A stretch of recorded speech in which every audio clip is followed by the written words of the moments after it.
ओम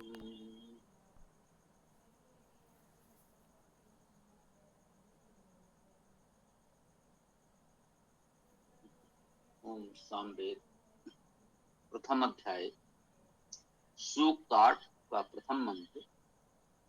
सामवेद अविकल संख्या मंत्र संख्या 73।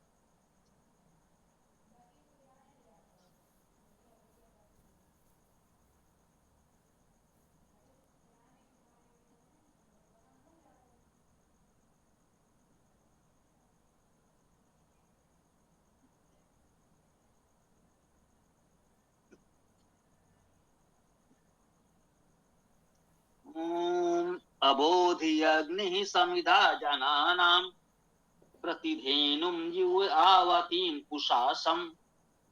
आयतीं कुशासम है। ओम अबोधियग्निः समिधा जनानां प्रतिधेनुं युव आयतीं कुशासम। यह वायु प्रवयाम उज्जिहाना प्रभा प्रभानवा सस्रते नाकम अच्छु।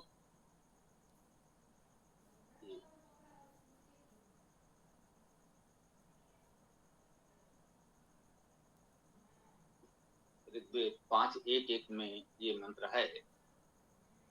सामवेद का 73वां मंत्र है। अबोध ही बोध किया क्रियापद है। क्रिया उपसर्ग है यहाँ पर।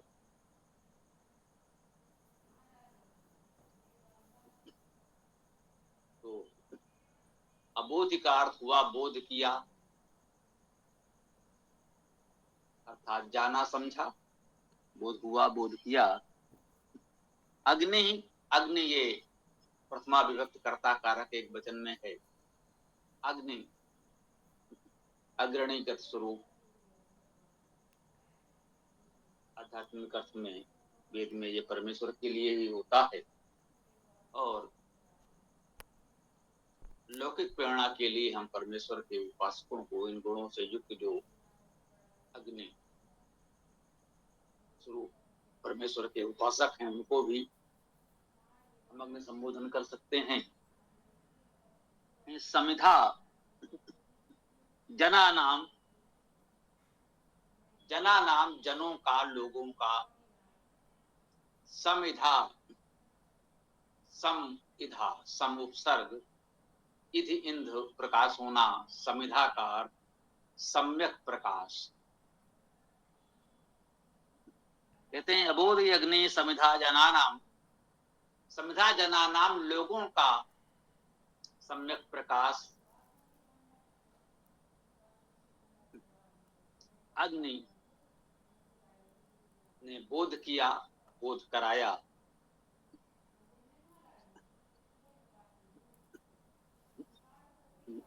इस समिधा जनानाम अर्थात लोगों का प्रकाश, लोगों को प्रकाशमान करने वाला ये अग्नि परमेश्वर या समाज के अग्रणी अग्नि स्वरूप देवजन, यही समाज को प्रकाश देने वाले हैं। प्रतिधेनु यु आयतीम कुशासम, प्रति अव्यय ही है, हम सब परिचित भी हैं।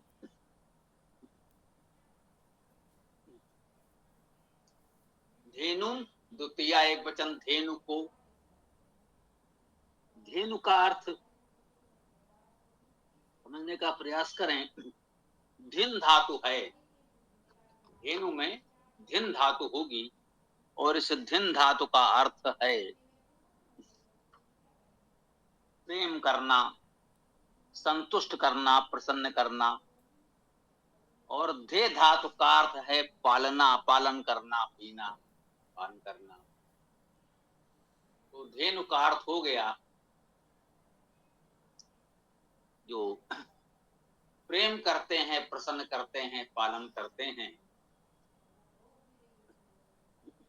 सबको प्रेम करने वाले, सबका पालन करने वाले, सबको प्रसन्न करने वाले को हम धेनु कह सकते हैं।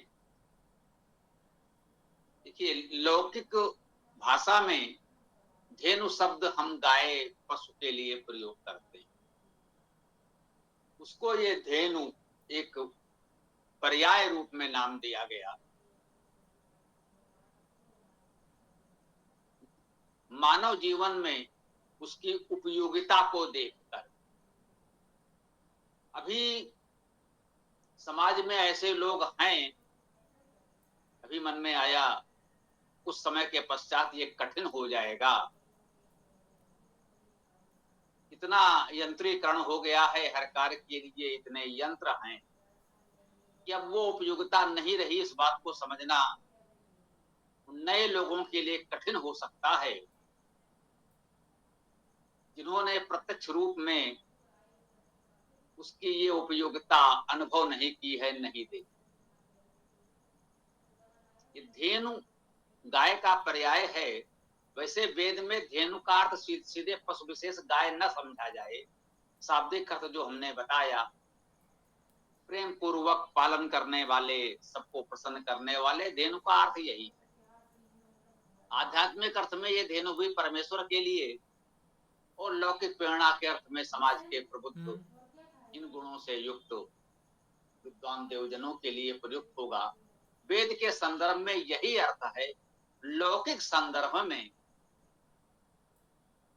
यदि एक पशु को धेनु का नाम दिया है तो इसीलिए दिया कि वो हमारे मानव जीवन के लिए कितना उपयोगी था, उससे हमें इतना प्रेम है, वो भी पालन करने वाला है, हम भी उसका पालन करते हैं।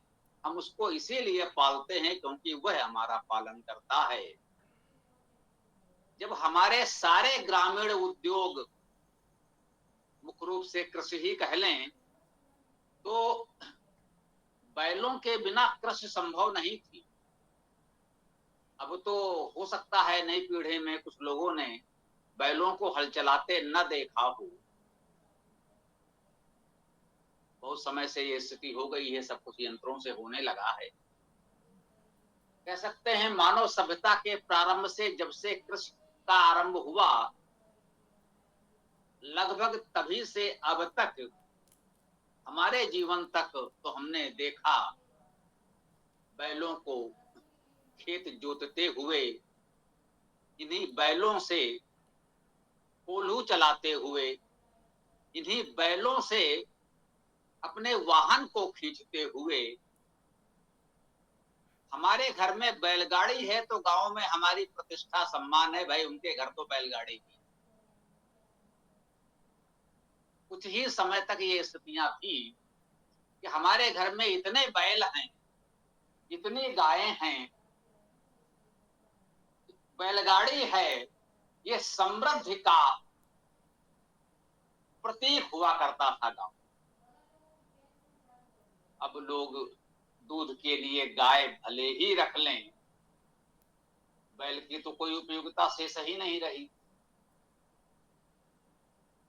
अब वो भार बन गए, उनका संरक्षण कैसे हो, एक अलग समस्या हो गई। हम उस विस्तार में नहीं जा सकते। संदर्भ बस आया तो यहां हमने आपको यही बताना चाहा कि वेद में तो हम शाब्दिक धातु अर्थ लेते हैं। धेनु का अर्थ प्रीतिकर, प्रसन्न करने वाले, पालन करने वाले परमेश्वर और उसके इन गुणों से युक्त उपासक जनों को हम धेनु कह सकते हैं। सामान्यतः इस शब्द को देखकर जिनके मन में पशु विशेष का ध्यान आ जाए तो संदर्भ से बात भी कह दी गई। ध्यान रखें, वेद मंत्र का अर्थ करते समय उसका शाब्दिक धातु अर्थ ही हमारे लिए अधिक उपयोगी होगा, वही वेद की गरिमा के अधिक अनुकूल होगा। ये हमें सदैव ध्यान रखना। फिर भी लौकिक संदर्भ को जानने में कोई हानि नहीं है। कोई उसकी चर्चा करे तो हम कहें कि हाँ भाई हमें इसकी भी जानकारी है, परंतु वेद में उसका बहुत उपयोग नहीं है। तो हाँ, ये देखें कि कभी कभी रूपक के रूप में, उदाहरण के रूप में ऐसे लौकिक प्रयोग किए जा सकते हैं। ऐसा नहीं कि वेद में ये हो ही नहीं सकता, हो सकता है, परंतु सामान्यता हमें शाब्दिक अर्थ ग्रहण करना होता है और शाब्दिक अर्थ के अनुकूल यदि ऐसा कोई अर्थ हम लौकिक अर्थ लेते हैं लोक व्यवहार का, तो उसे योग रूढ़ अर्थ कहते हैं। वो धातु अर्थ से दूर नहीं जाएगा, उससे संबंधित ही रहेगा। इससे भी धेनु का अर्थ यदि हम पशु विशेष गाय को लेंगे, तो हमने आपको बताया उसके धातु अर्थ के अनुकूल ही उसे ये नाम दिया गया। इसे योग रूढ़ अर्थ कहते हैं। और योग रूढ़ अर्थ कहीं कहीं वेद में ग्रहण किया जा सकता है। जैसे यहाँ आप चाहें तो गाय का अर्थ ग्रहण करके इस मंत्र का अर्थ करना चाहें तो प्रयास कर सकते हैं। प्रतिधेनुम यु आयतीम उषासम, आयतीम आती हुई, उषासम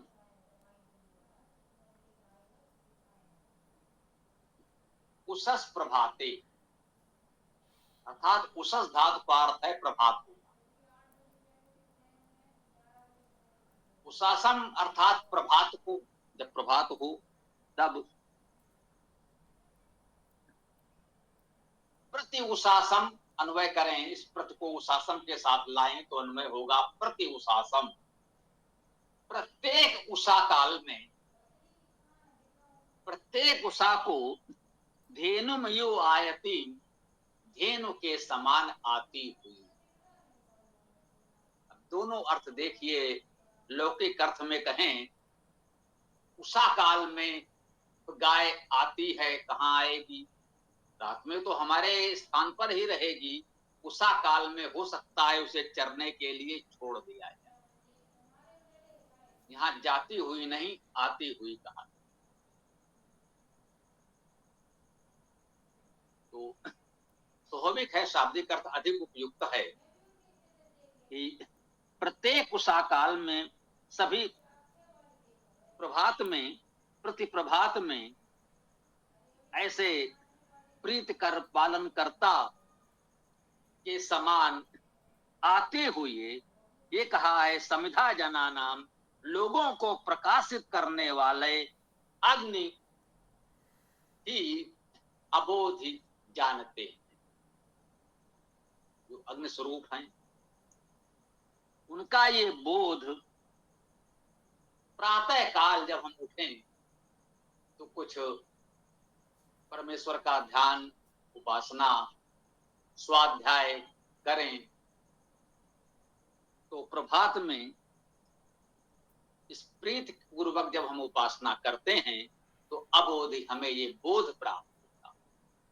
हम अग्नि होते हैं, अग्नि प्रगतिशील ग्राही, अग्नि का शाब्दिक अर्थ है। हम इस बोध को ग्रहण करते हैं, अबोध पद को सार्थक करते हैं, हम बोध को प्राप्त करते हैं। यह वाह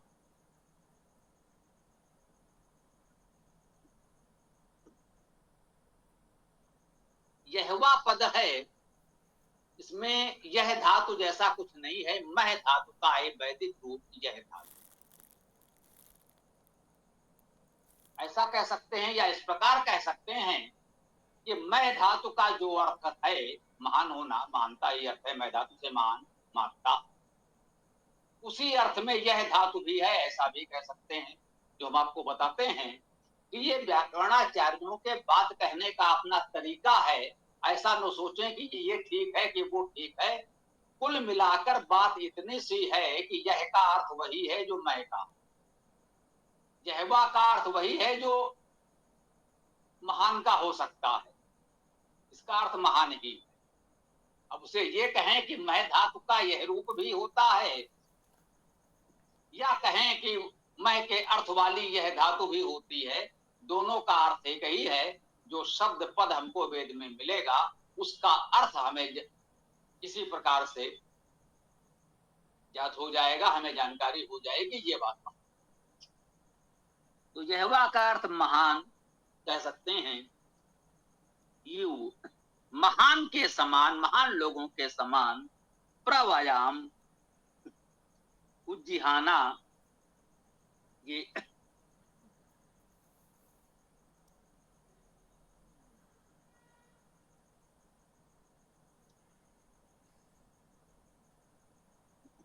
वयाम में वह धातु है,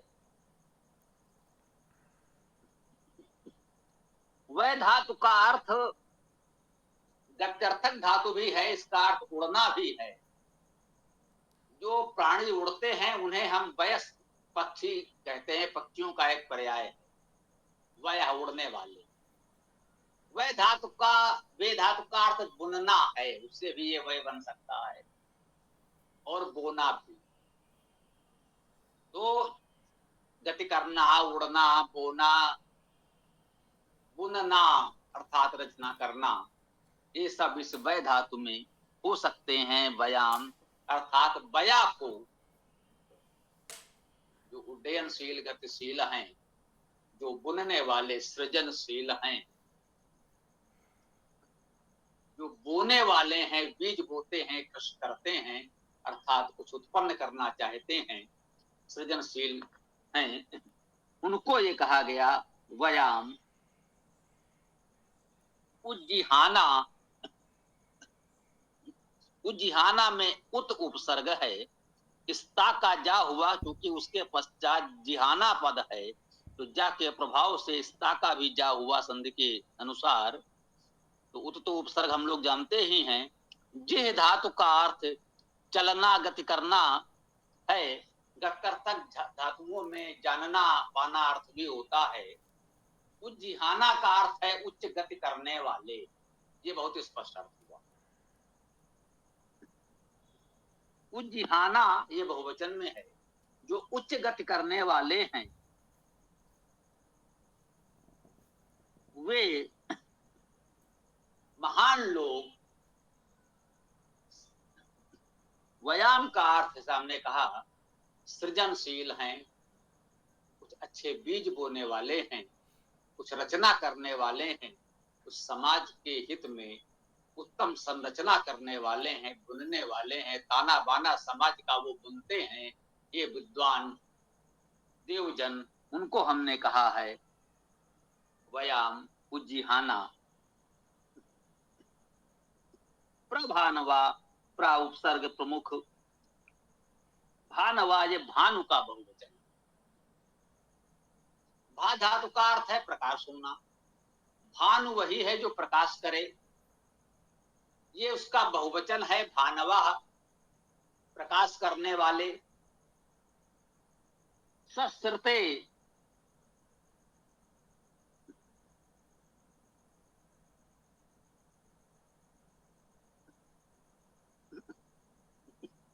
ये सस्रते या शिस्रते श्री धातु गति करना ही है, तो जाते हैं, चलते हैं, प्राप्त करते हैं, यही अर्थ होगा।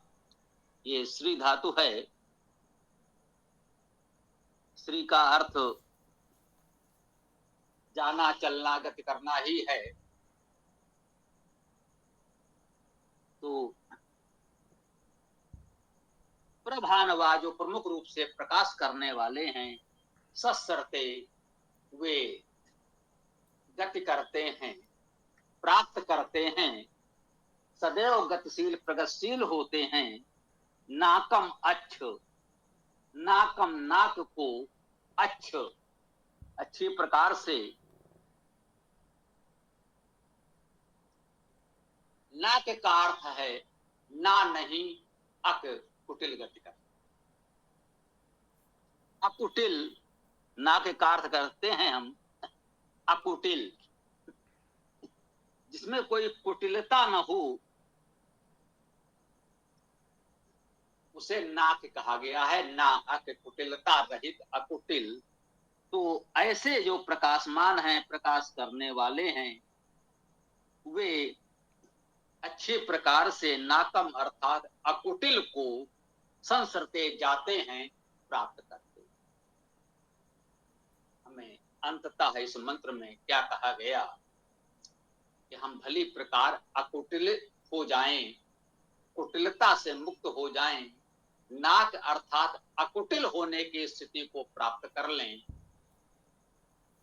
यही हमारा मुख्य लक्ष्य होना चाहिए। इस मंत्र की यही उत्तम प्रेरणा हमें आज ग्रहण करनी चाहिए। इसी के साथ हम अपने मंत्र चर्चा को यहाँ विराम देंगे। आप लोग जो भी प्रश्न विचार आदि हो प्रस्तुत कर सकते हैं। ओम।